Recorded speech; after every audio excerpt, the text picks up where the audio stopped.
Launching NPCs is the first glitch on this list. It's based on explosive physics, a few items, and a small amount of RNG that can send characters flying through the air. Most players, especially speedrunners, are familiar with launching Agent 47 himself using a violin and a breaching charge. What's far less known is that the exact same physics also apply to NPCs. In main missions, this glitch doesn't see much use, but in contracts mode, it can suddenly become very relevant, especially in contracts that require fall kills, where a target has to die from height. Normally, targets take far too long to naturally move into elevated positions like balconies. Instead of waiting for that to happen, this glitch allows the target to be launched directly into their death. In this setup, a few familiar items come together. The target is put to sleep, the explosive physics do the rest, and if RNG cooperates, the NPC is launched into the air.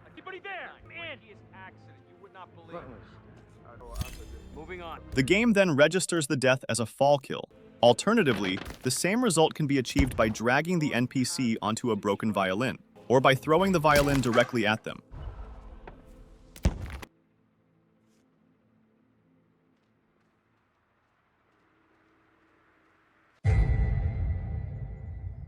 Explosion stagger happens when an explosive detonates at just the right distance. Too close, and the NPC dies instantly. A bit farther away, they get knocked out, but at a very specific range, something different happens. The NPC staggers. A staggered NPC is never considered unconscious, which means Silent Assassin remains intact. This becomes especially relevant in contracts mode, when targets are standing or sitting in water and are surrounded by witnesses. Knocking out a target would immediately break Silent Assassin. Sedatives also take time before the target collapses. Explosion stagger skips all of that. The target stumbles, falls instantly, and dies on the spot. It's rare to encounter a contract where this works, but when it does, it saves time and keeps Silent Assassin intact. The body shot lure is one of the most situational speedrun techniques in Hitman. When an NPC is shot without being in direct line of sight, they briefly freeze and panic. During that moment, they ignore sound-based distractions entirely. What makes the body shot lure different is that the surrounding NPCs never see each other panic. In this scenario, a guard is shot while standing in a different room. No other NPC has direct visual contact, but nearby characters still hear the bullet impact hitting the guard's body. As a result, the closest NPC moves directly toward the guard to investigate.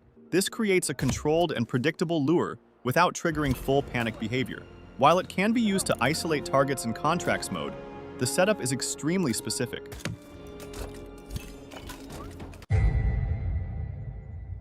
Tasers normally follow strict interaction rules based on NPC roles. Guards are programmed to pick them up and store them safely.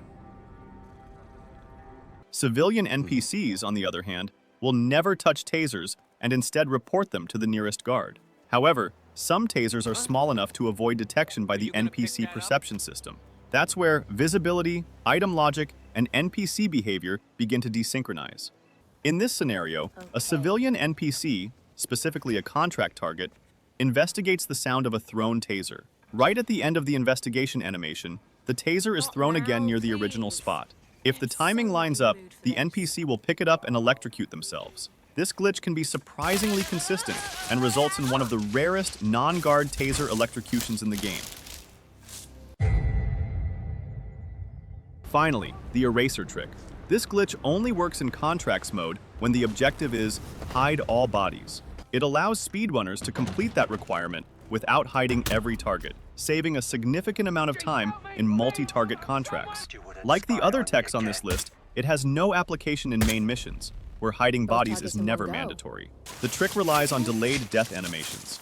A remote taser works perfectly for this. In a contract with 3 targets, the first body is hidden normally.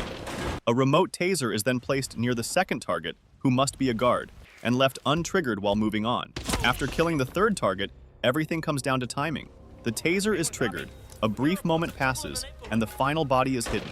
When the second target dies while the third target is being hidden at the same time, the game counts both bodies as hidden.